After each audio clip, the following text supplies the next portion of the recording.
Isso nele, né?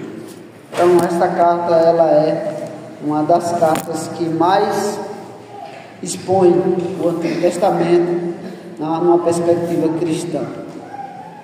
Irmãos, alguns comentaristas, eles negam veemente que Paulo tenha escrito essa carta. Eles dizem que a linguagem não é a linguagem do apóstolo Paulo, não é a forma dele falar, a abordagem que ele faz não tem nada a ver com Paulo. Eu particularmente discordo, mesmo que o teólogo, o comentarista, ele seja doutor e seja bom em muitas coisas, eu prefiro ficar com outros comentaristas que são mais adeptos à possibilidade de ter sido Paulo. Se foi Paulo ou não, nós só saberemos de fato no céu, né? Mas nós, quando lemos a carta aos Hebreus, nós identificamos algumas linguagens que são parecidas com o que Paulo falava, algumas figuras de linguagem. E o objetivo de hoje é mostrar aos irmãos alguns textos que se assemelham com algumas coisas que o apóstolo Paulo falou. Se não foi ele, alguns pais da igreja até identificaram, escreveram como sendo Paulo, mas se não foi ele, era alguém que de fato era apaixonado pelo apóstolo Paulo. E se foi ele, havia um objetivo claro, de não ser identificado ou reconhecido, para que a sua mensagem não fosse comprometida, o objetivo de sua carta não fosse comprometida, se ele teve uma das intenções de apresentar o evangelho aos hebreus, aos judeus. O fato é que a igreja primitiva sabia quem era o escritor dessa carta, porque se não foi algum apóstolo, era alguém muito ligado a ele e tinha o respeito da igreja. Se não foi Paulo, se foi Paulo, ele não queria ser identificado. Por quê? Porque ele tinha abandonado o judaísmo. Então, só pelo fato dele abandonar o judaísmo, a sua mensagem diretamente aos hebreus não seria aceita, ou seria a vida dele, ou o que eles chamavam de apostasia, poderia colocar em xeque o objetivo da mensagem, e Paulo não queria comprometer assim, se foi ele, o objetivo da carta, direcionado especialmente aos hebreus. Mas vamos lá, vamos observar alguns textos para os irmãos entender, porque a grande maioria ainda pensa que é Paulo. O objetivo logo no início da carta, no capítulo 1, ele diz assim, veja a linguagem que o autor dos Hebreus usa: havendo Deus outrora falado, muitas vezes, de muitas maneiras, aos pais pelos profetas, nesses últimos dias nos falou pelo Filho, a quem constituiu o herdeiro de todas as coisas, pela qual fez o universo. Ele é o resplendor da glória e a expressão exata do seu ser, sustentando todas as coisas pela palavra do seu poder. Depois de ter feito a purificação dos pecados, assentou-se à direita da majestade nas alturas, tendo se tornado tão superior aos anjos, quanto herdou o mais excelente nome sobre eles. Veja que ele diz aqui, que o Senhor falou de muitas maneiras no passado, no Antigo Testamento, aos pais, mas ele é herdeiro de todas as coisas, pelo qual fez o universo e sustenta. Além disso, ele é a expressão exata do ser de Deus, e ele está assentado à direita de Deus. Quando nós lemos a carta de Paulo aos Efésios, ele vai começar com essa mesma estrutura de pensamento. Ele fala que Cristo nele foi feito todas as coisas, nele nós somos herdeiros, ele tem todo o poder e colocou debaixo dos seus pés. Depois de ter feito purificação pelos pecados, subiu ao céu, concedeu dons aos homens, está sentado à destra do Pai, e colocou tudo aos seus pés, e também entregou a igreja. o apóstolo Paulo usa esses mesmos argumentos na carta aos Efésios, certo? Então, se não foi Paulo, foi alguém muito apaixonado pelo apóstolo. E quando nós vemos Gálatas 4, vamos ver Gálatas 4, versículo 4. Veja o que diz aí. Ele vai falar da plenitude do tempo. Quando veio a plenitude do tempo, Deus enviou seu filho, nascido de mulher, nascido sob a lei. Então, ele vai falar de vir a plenitude do tempo. Aqui Paulo fala, aqui o autor dos Hebreus diz que Deus falou de muitas formas e de muitas maneiras, mas nos últimos tempos falou através de Cristo. Esses últimos tempos são, na teologia do apóstolo, a plenitude dos tempos. E ele usa essa expressão em outras cartas.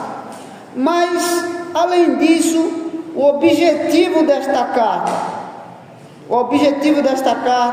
a gente encontra em Colossenses capítulo 2, né, como uma breve exposição do que o autor dos Hebreus aqui faz de forma ampla. Vamos lá, Colossenses capítulo 2, versículo 9 ao 15. Colossenses 2, 9 ao 15. Veja o que Paulo diz aqui em Colossenses 2, do 9 ao 15.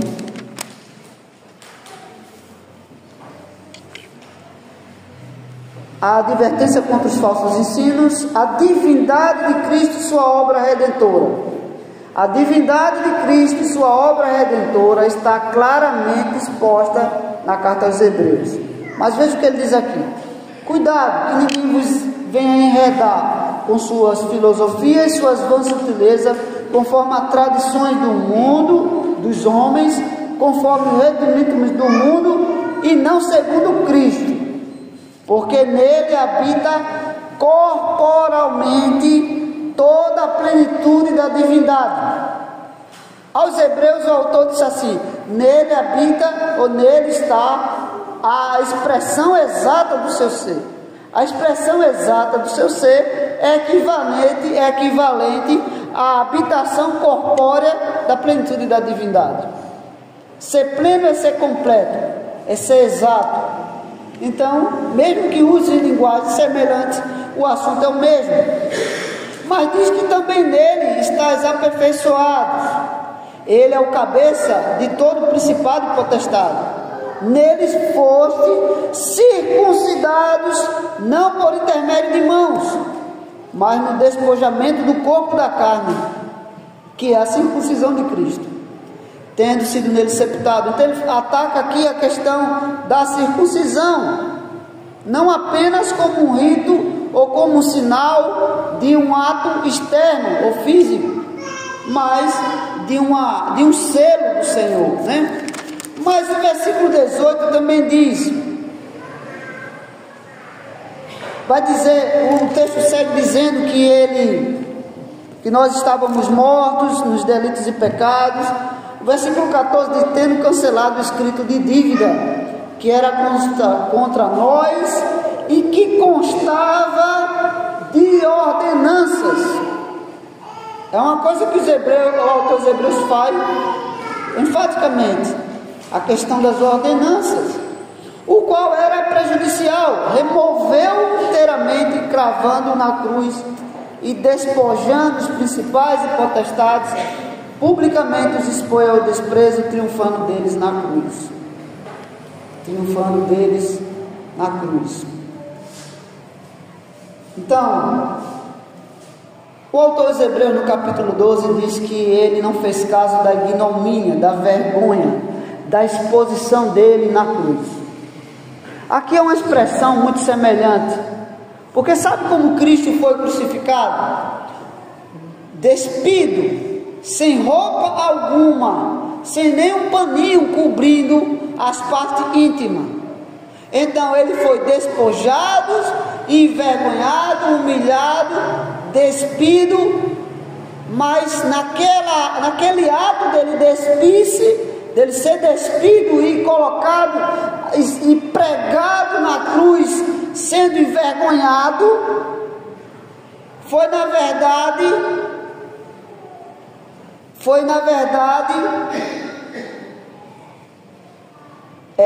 o desprezo ou a exposição vergonhosa dos principados e potestades. Na verdade, quando ele foi pregado na cruz, nele estava sendo pregado o escrito de dívida. Quando alguém tinha uma dívida, irmãos, seu nome não ia para o SPC nem Serasa. A pessoa, se não pagasse, o credor vinha na porta da casa da pessoa e pregava o documento da dívida, e a pessoa não podia tirar aquele documento da dívida. Quando o governo ele multa um estabelecimento que ele não pode pagar, o que é que ele faz? Ele coloca lá uma faixa ou um cartaz dizendo interditado, né? Por que foi interditado? Falta de pagamento dos impostos. É o escrito de dívida. Então Cristo pegou essa dívida, esse documento de dívida, e pregou na cruz, assumiu a dívida sobre ele. E o que ele fez com isso? O que ele fez com isso? O texto vai dizer: perdoando dos nossos delitos, tendo cancelado o escrito de dívida que era contra nós e que constava de ordenança, o qual nos era prejudicial, removeu inteiramente, o cravando na cruz, despojando e envergonhando todos os credores, envergonhando Satanás e os principados, porque ele mesmo pagou a dívida. Então na verdade, a vergonha dele, pelas suas feridas nós fomos sarados, e a vergonha dele nos trouxe honra, e humilhou aqueles que envergonhavam o seu povo por causa das dívidas. Então ele despojou os principados, ele desvestiu os principados e os expôs publicamente à vergonha e ao desprezo. Cristo foi crucificado publicamente, de forma vergonhosa e desprezada, mais desprezado do que todos os homens. E veja que o autor dos Hebreus está dizendo a mesma coisa. Ele não fez caso da ignomínia, da vergonha, ele suportou a humilhação. E aqui, quando ele fala dos principados, ele triunfou sobre eles na cruz. A expressão traz a ideia de um general que ele vem vitorioso de uma batalha, trazendo aqueles que foram vencidos por ele, humilhados, mostrando sobre ele o triunfo, a glória da vitória. É por isso que Paulo aos Coríntios diz assim: onde está a morte, a tua vitória? Onde está a morte, o teu aguilhão? Onde está a morte, o teu ferrão? Ou as tuas algemas? Não pode prender Cristo morto sobre a sepultura, porque ele triunfou sobre a morte. O último inimigo a ser vencido e envergonhado e humilhado e colocado abaixo dos seus pés foi a morte. A morte prende o homem, a morte humilha o homem, envergonha o homem. E o Senhor colocou ela debaixo dos seus pés, como um guerreiro que vence o inimigo e pisa sobre seu pescoço, sua cabeça.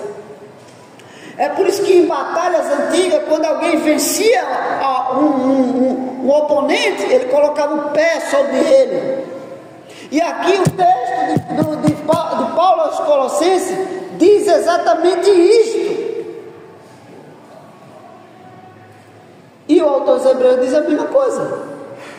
Ele passou pela vergonha, pela humilhação, para triunfar sobre eles e humilhá-los. como Senhor, como Rei, como Deus, como um guerreiro que vem vencendo e para vencer.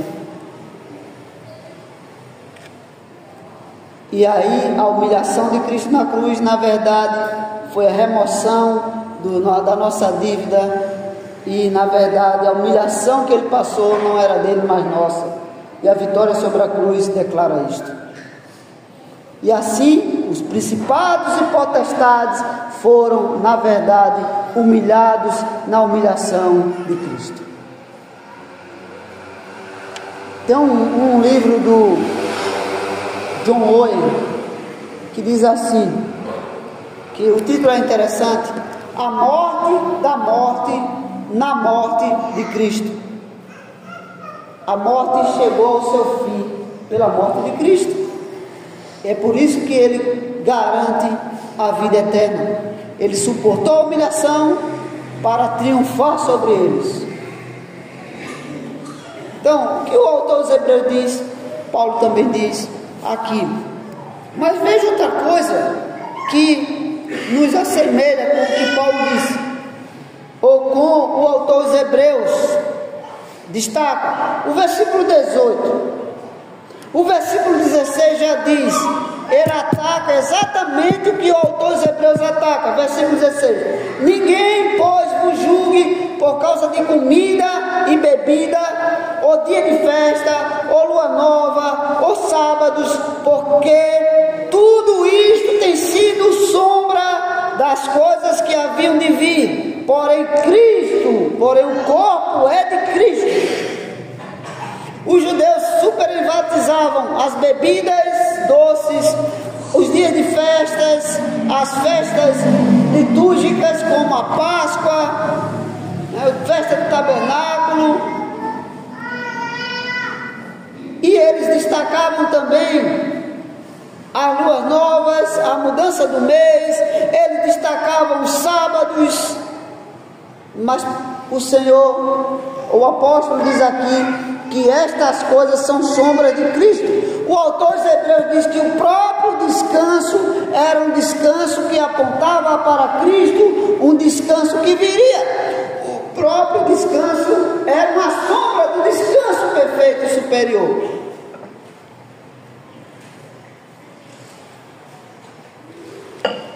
Então, todo o cerimonialismo, toda a liturgia, todo o serviço sacerdotal e todos os ritos em torno das cerimônias e ordenanças eram apenas sombra do que Cristo faria de forma superior.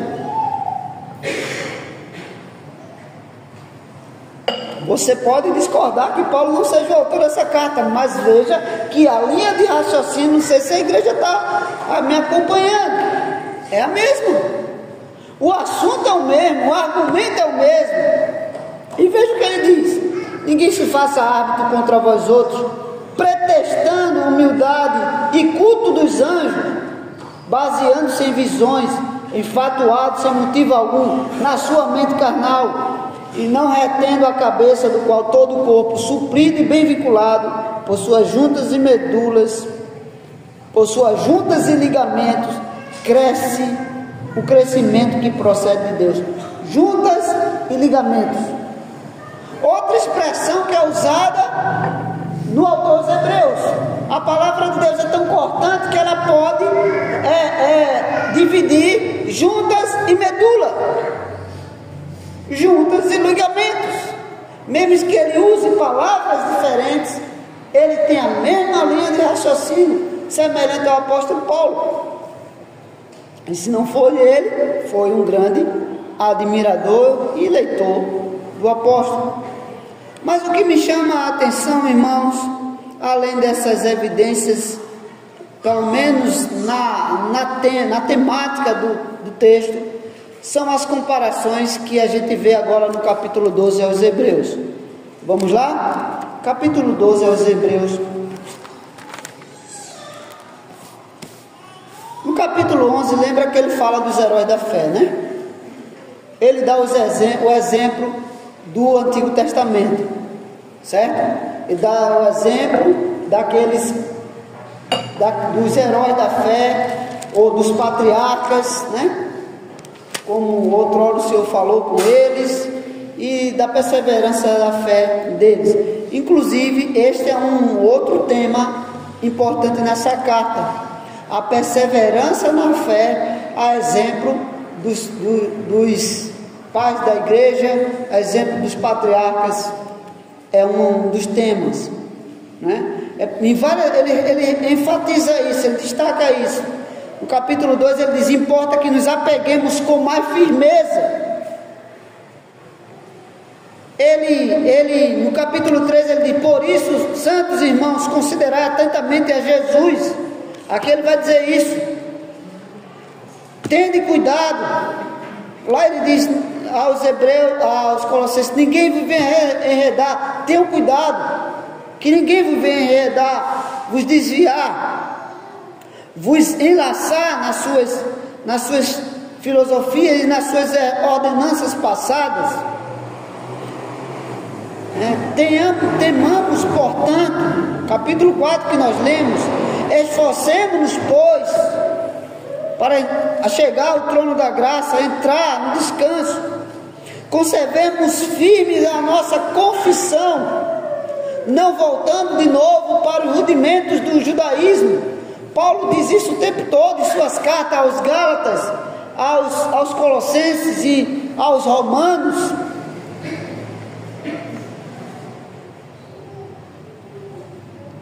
Deixemos-nos levar para o que é perfeito, prossigamos para o que é perfeito.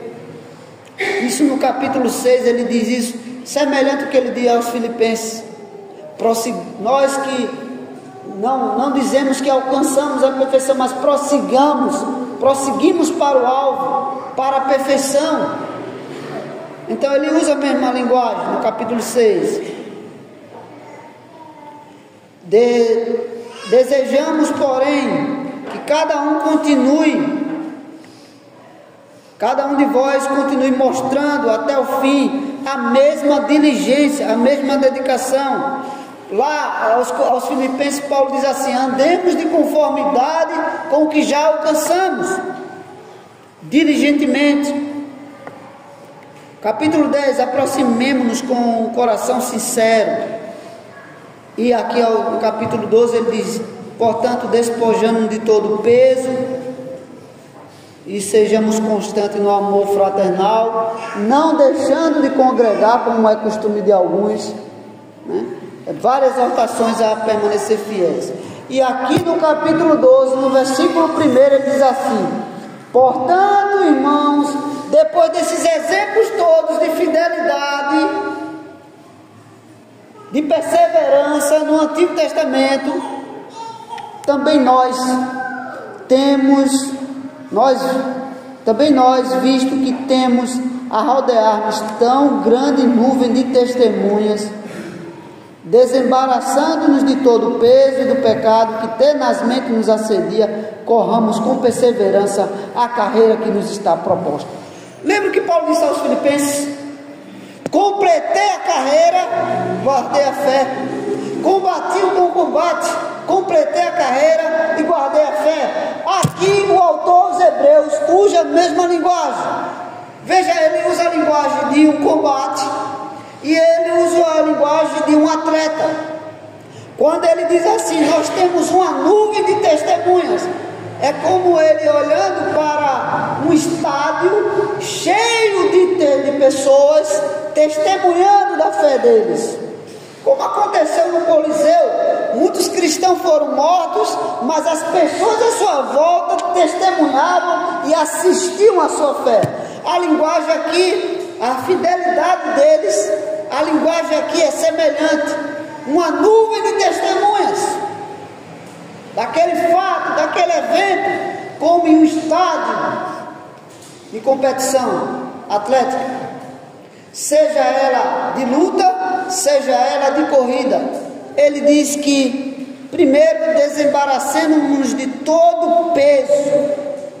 O atleta, quando ele ia desenvolver sua performance de luta, de corrida, ou seja, o que for, ele poderia entrar com um casaco, como aqueles lutadores, Ele entraria com um casaco, mas ele, ao subir no autódromo, né, ou ali no local da luta, ou na corrida, o que é que eles fazem? Ele tira o casaco. Eles não lutam de casaco. Eles não lutam de casaco. Casaco é um peso. Às vezes eles vêm até com cintos de campeões, mas eles não lutam com o cinto. Eles se livram do peso. Aqui é a linguagem de um atleta. Ele vai lutar ou ele vai correr diante das testemunhas do estádio, certo? Guarde isto na mente aí. Ele diz que se livremos do peso do pecado que gruda em nós.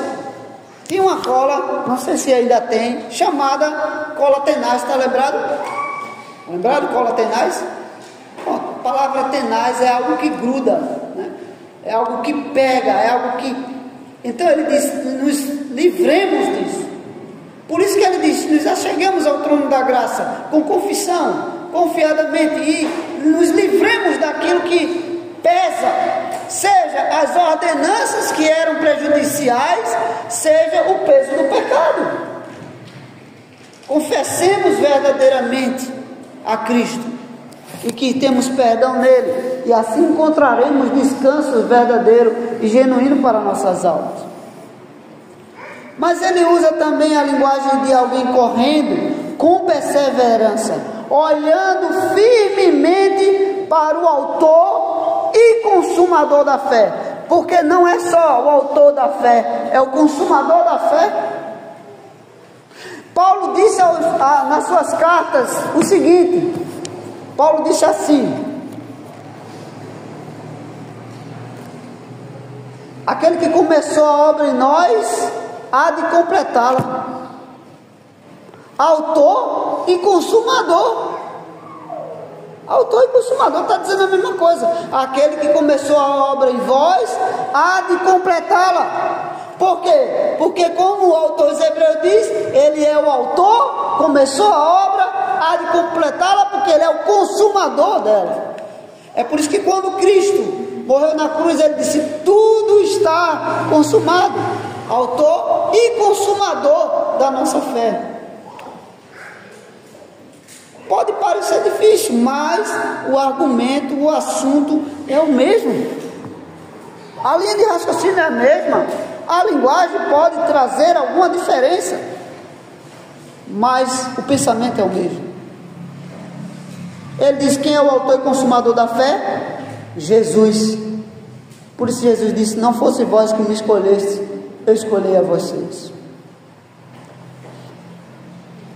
Ele, no qual, em troca da alegria que lhe estava proposta, por isso que o Paulo diz, ele esvaziou-se de sua glória, se humilhou, se fez um de nós, abriu mão por um tempo da alegria perfeita da glória,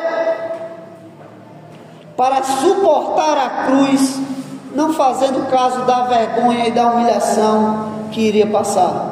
E ele está sentado à destra do trono de Deus. À destra do trono de Deus. Ele diz assim: considerai, pois, atentamente aquele que suportou tamanha oposição dos pecadores contra si mesmo, para que não vos fatigueis na alma, desmaiando na vossa alma. Paulo diz aos Filipenses: não andeis ansiosos de coisa alguma, alegrai-vos sempre no Senhor, e a paz que excede todo entendimento guardará o vosso coração. Ele fala algo semelhante a isso. Perto está o Senhor, né? Perto está o Senhor. Não andeis ansiosos, preocupados, alegrai-vos. Se você olhar para Cristo, que Ele está perto de sua vida, Ele está perto do seu povo, eis que eu estou convosco até a consumação dos séculos. A paz que está acima de qualquer compreensão guardará o coração, e a pessoa não desanimará na fé. Mesma coisa o autor dos Hebreus está dizendo aqui. Mas veja a semelhança da figura de linguagem. Vamos rapidamente olhar alguns textos para a gente seguir para a conclusão. Veja 1 Coríntios capítulo 9. 1 Coríntios capítulo 9.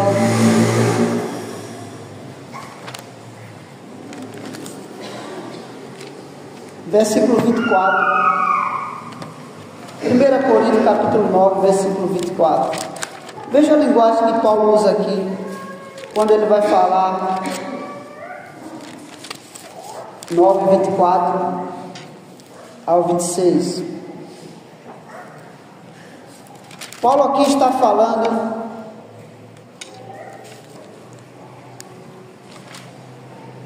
defendendo o seu direito de apóstolo. No capítulo 10 ele usa os exemplos da história de Israel. Interessante que o autor aos Hebreus usou o exemplo da história de Israel e dos patriarcas no capítulo 11, mas aqui o autor aos Coríntios, ou Paulo, usa a exemplo de Israel no capítulo 10. Mas veja o capítulo 9 de 1 Coríntios, versículo 24 ao 26, veja. Ele diz assim: não sabeis vós que os que correm no estádio, todos na verdade correm, mas só um leva o prêmio? Correi de tal maneira que o alcanceis. Correi de tal maneira que alcancei. Todo atleta em tudo se domina. Aqueles para alcançar uma coroa corruptível, nós para a incorruptível. Assim corro também eu. Corramos com perseverança, não sem meta, mas olhando para o alvo. Assim luto, não desferindo golpes no ar, mas esmurro o meu próprio corpo e o reduzo à escravidão, para que, tendo pregado a outros, não venha eu mesmo a ser desqualificado. Não venha ele mesmo desmaiar na fé, não venha ele mesmo desanimar, porque aos Hebreus, aos Coríntios, ele também disse: sendo fraco, fortalecendo a muitos, tristes, porém não abatidos e desesperados. Então, ele passou por muita coisa. Ele sabia do problema, da possibilidade de desmaiar em sua alma, da depressão. Às vezes o corpo está saudável, irmão, os exames estão tudo ok, mas o espírito está abatido. Você sabe o que é desmaiar na alma, irmão? A depressão é um tipo de desmaiar na alma. A pessoa está lá fazendo sua função, seu trabalho, seu serviço, mas com o coração abatido, angustiado, desanimado. Quando ele perde o foco de Cristo, ele fica assim. Então ele usa aqui, veja que ele usa dois exemplos: um corredor e um lutador. E o estádio como nuvem de testemunhas. Então ele luta, ele se livra do peso e ele luta com o alvo diante dos seus olhos, olhando atentamente para o seu alvo, para o seu prêmio. Mas veja o que Paulo disse também aos Filipenses capítulo 3, versículo 12 ao 15. Filipenses 3, versículo 12 ao 15. Veja o que ele diz: não que eu o tenha já recebido, ou tenha já obtido a perfeição, mas prossigo para conquistar aquilo para o que também foi conquistado por Cristo Jesus. Irmãos, quanto a mim, não julgo haver alcançado, mas uma coisa faço, esquecendo-me das coisas que para trás ficam e avançando para as que adiante de mim estão, prossigo para o alvo, para o prêmio da soberana vocação de Deus em Cristo Jesus. Todos, pois que somos perfeitos, tenhamos esse sentimento. Se porventura pensar de outro modo, também isto Deus vos esclarecerá. Todavia andemos de acordo com o que já alcançamos. Andemos de acordo com o que já alcançamos. Ele fala aqui de um corredor também, que ele está olhando para frente e não para trás. E não para trás. E ele diz que o que ele julgava importante, ele abriu mão. Ele abriu mão.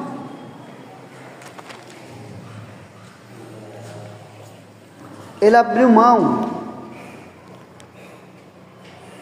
No capítulo 3 ele vai falar dos falsos obreiros, ele vai falar de que ele mesmo foi circuncidado ao 8º dia. Ele vai falar do zelo que ele tinha como perseguidor da igreja. Mas veja o versículo 7 do capítulo 3 de Filipenses. Mas para mim o que era lucro, isto considerei perda por causa de Cristo. O lucro para um judeu era as ordenanças. Paulo aqui ele diz que as ordenanças eram algo valioso para ele. Ele era irrepreensível segundo as ordenanças, mas ele abriu mão dessas ordenanças.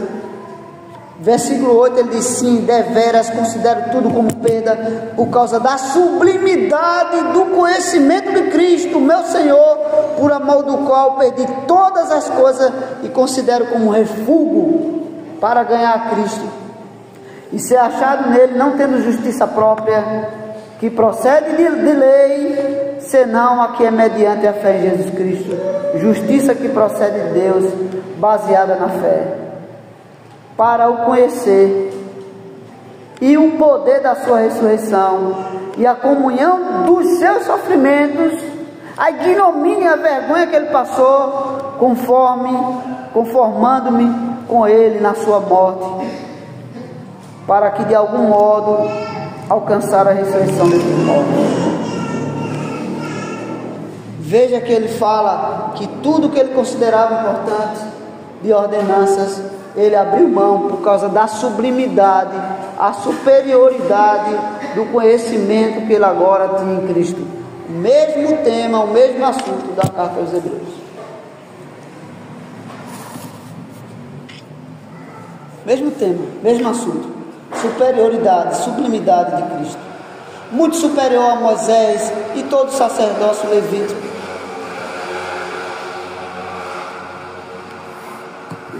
Ele considera tudo aquilo como algo que é jogado fora, que sobrou, que restou, e assim joga fora. Como ele diz aos Filipenses, aos Colossenses, era uma sombra. Se o corpo chegou, não precisa mais de sombra. Toda sombra era valiosa e importante, até o corpo real está presente. Então a sombra pode ser jogada fora, porque a sombra cumpriu o seu propósito. É o refúgio, a sobra que é jogada fora. Isso porque ele corria para o alvo, para o prêmio do chamado do alto. O autor dos Hebreus incentiva aqueles que eram judeus e se converteram ao Evangelho a manter-se firme também nessa mesma caminhada, nesse mesmo objetivo, nessa mesma caminhada e nesse mesmo objetivo. No capítulo 10 dos Hebreus, versículo 33, ele diz algo semelhante ao que diz também aos Coríntios. Hebreus 10, 33, ele diz: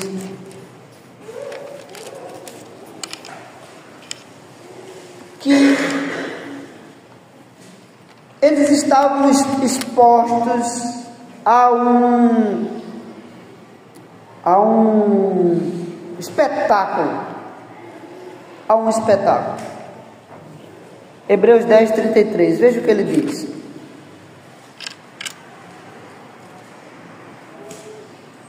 Versículo 32 já diz: lembrai-vos, porém, dos dias anteriores, em que, depois de iluminado, sustentasse grandes lutas e sofrimentos, Ora, expostos como em espetáculo, tanto de opróbrio quanto de tribulação. Ora, tornando-vos coparticipantes com aqueles que deste modo foram tratados. Então, Paulo fala dos sofrimentos que ele passou para ser coparticipante da glória de Cristo, do sofrimento de Cristo. Aos Colossenses, aos Coríntios, ele até diz como se ele completasse ou continuasse os sofrimentos de Cristo, como participante da sua humilhação, da sua vergonha e do desprezo que o seu povo teve pelo próprio Messias. Então aqui ele usa uma linguagem semelhante, como um espetáculo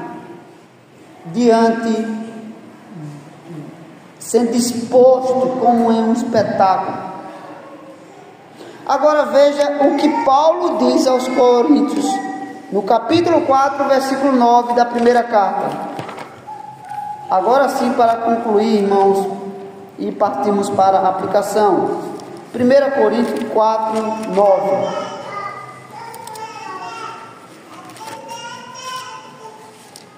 Veja o que ele diz aqui.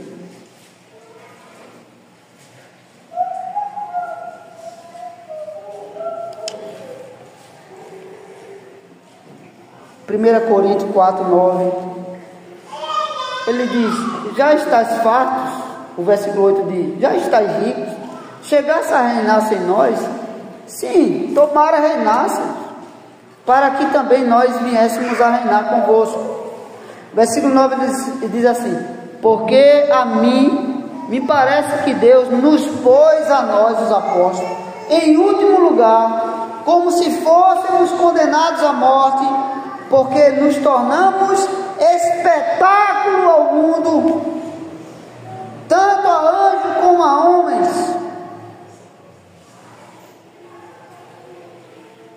Nós somos loucos por causa de Cristo, e vós sábios em Cristo, nós fracos e vós fortes, vós nobres e nós desprezíveis. Até a presente hora sofremos fome e sede e nudez, fomos esbofeteados e não temos morada certa. Cantamos um hino que diz assim: que somos forasteiros, peregrinos, e nosso lar é o céu. Você crê nisso, irmão? Ou você ainda pensa em fazer seu reino na terra? Ou você ainda pensa em construir um patrimônio eterno neste mundo? Use as bênçãos que Deus lhe deu para a glória dele, são bênçãos temporais. Não esqueça da bênção eterna, da morada celeste. Outro hino que diz: sou forasteiro aqui, em terra estranha estou, celeste pátria sim, é para onde vou. O autor aos Hebreus fala disso. Não encontraram descanso, porque um descanso maior ainda está proposto. Em Cristo nós temos o início desse descanso, mas esse descanso ainda não é final, porque passamos por tribulações, e esse descanso temporário que temos pela fé em Cristo aponta para o descanso final e eterno em Cristo.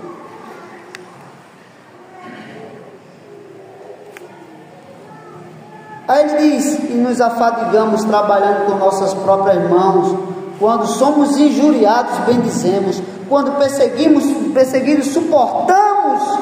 O autor dos Hebreus diz assim: olhem firmemente para Cristo, autor e consumador da fé, veja a vergonha, o sofrimento e a humilhação que ele passou,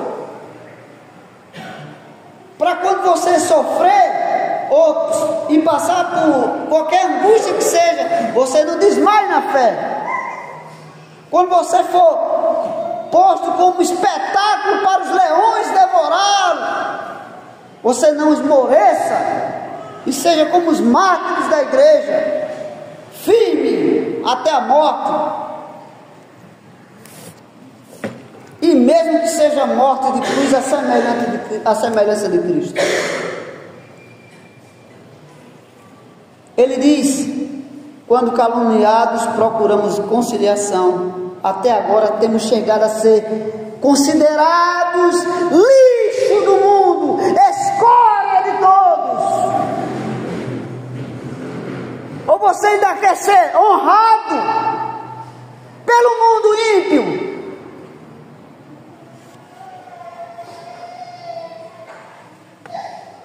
Você quer a glória do mundo? Quem prometeu foi Satanás. Você quer a glória do mundo usando o evangelho ao bel prazer, a benefício próprio? Os mercadores da fé fazem isso. Nós não pregamos para agradar a carne de ninguém, porque a nossa carne foi crucificada com Cristo.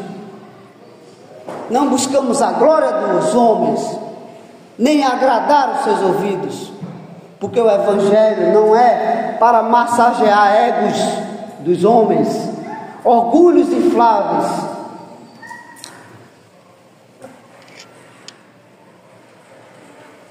O verdadeiro evangelho não.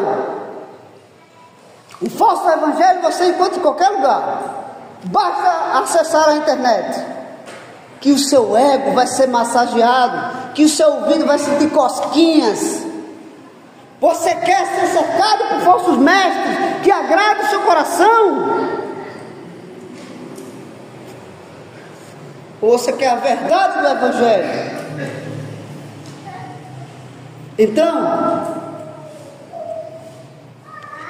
quando você como cristão for considerado lixo do mundo, você pode dizer que está mais parecido com o apóstolo de Cristo, e até mesmo com o próprio Cristo, que foi desprezado e rejeitado.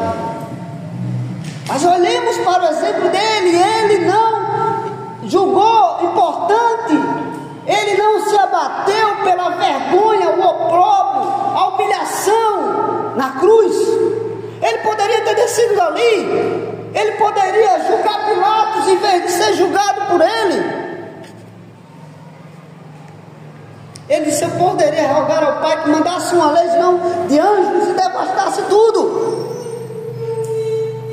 Ele poderia não precisar ser tentado no deserto por Satanás, passando fome, mas passou fome e sede, à beira do poço, sem ter o que beber, sem ter como puxar a água. O apóstolo Paulo passou fome, sede e nudez.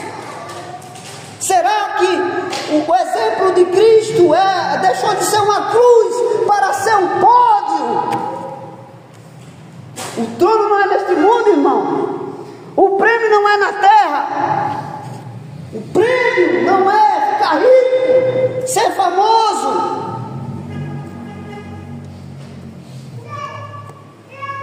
O prêmio que Paulo estava falando era superior. Era superior. Foram colocados como espetáculos horrendos. Quantos apóstolos foram mortos, irmãos? Será que os apóstolos têm um testemunho de vida frustrado? Olha o resultado da vida deles, de humilhação e morte. Será que podemos considerá-los vitoriosos, bem-sucedidos na vida, no mundo?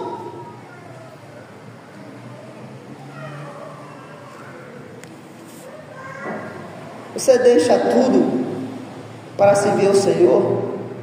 Nesse dia considerado o dia do Senhor, você deixa as suas quiquiarias, as suas coisas de lado para agradar ao Senhor do amanhecer? Ou você fica com desculpinha de menino amarelo? Eu não vou por causa disso, eu não vou por causa daquilo. Você não vem porque você não ama a Deus como deveria amar, não reconhece a sua bondade, a sua graça, a sua misericórdia. É por isso que você rouba ao Senhor o dia que pertence a Ele para você, e entrega as sobras, o lixo do mundo, como oferta ao Senhor. É assim que fazemos por aquele que nos deu a vida por nós.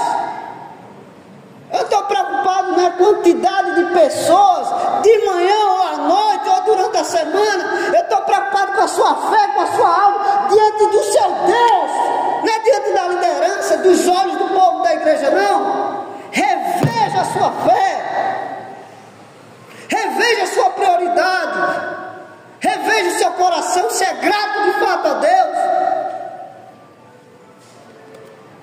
Esses homens deram a vida, deram sangue e o suor e perderam tudo. Você não perde um dia para o Senhor? Você pensa em ganhar a vida eterna assim? Veja o autor dos Hebreus, lutemos. Nos livremos de todo o peso que nos assedia. Paletó não serve de nada, é o peso. Nos livremos do peso. Isso é sinônimo de status, sinônimo de nada. Aqui não é todo. Aqui é para expor a cruz de Cristo. Não é para massagear egos.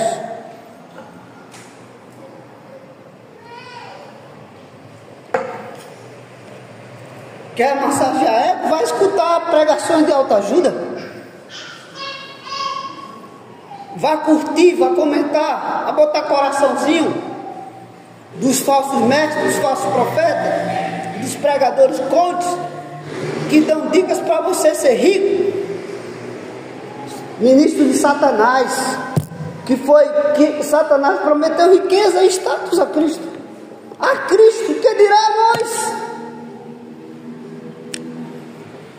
Veja o exemplo dos apóstolos, vidas arruinadas, frustradas, trabalharam tanto, sofreram tanto e no final foram mortos. Espetáculo horrendo para o mundo. O que o autor dos Hebreus diz, o apóstolo Paulo disse: Judas vendeu Jesus por moedas, né? E qual foi o resultado final? Angústia e morte. Os apóstolos do Senhor Jesus não buscaram lucro para si.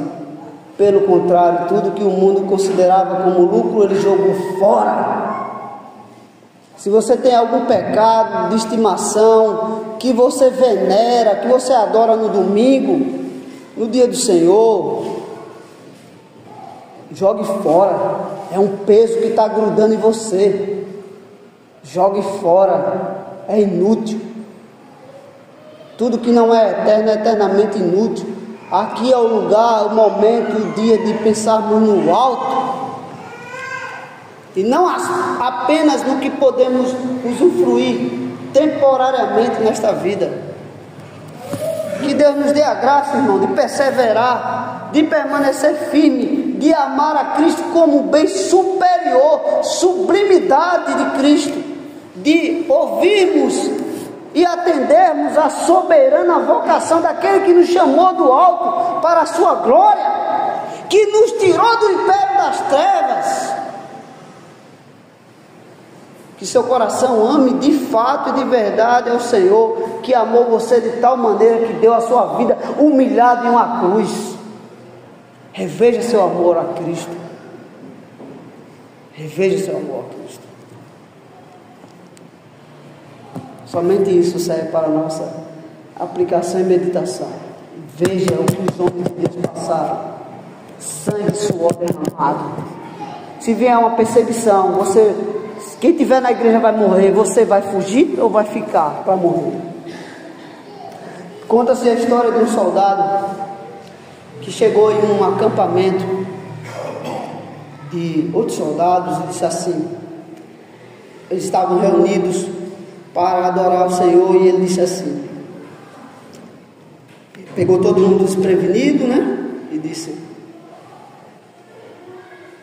agora, quem de fato não está disposto a dar a vida por Cristo, a morrer, saia. E os que estiverem dispostos a morrer, fiquem. E aí disse que alguns foram embora. E ele disse assim: agora continue o culto, que eu quero adorar o Senhor com os verdadeiros adoradores, que estão dispostos a dar a vida, tudo o que pertence a Cristo. Será que viesse uma perseguição a ponto de tirar nossa vida, faríamos como os apóstolos? Faríamos como os apóstolos? Ou amaríamos como amamos mais a nossa vida do que o Senhor? Não importa, irmão, onde a gente estiver, seremos peregrinos até chegar na glória celeste. Que isso seja de fato verdade em nossos corações. Não busque a glória do mundo, não busque a glória de si mesmo, mas a glória de Cristo. Amém. Grupo louvor não, vamos cantar agora o hino 342 para proceder para a ceia.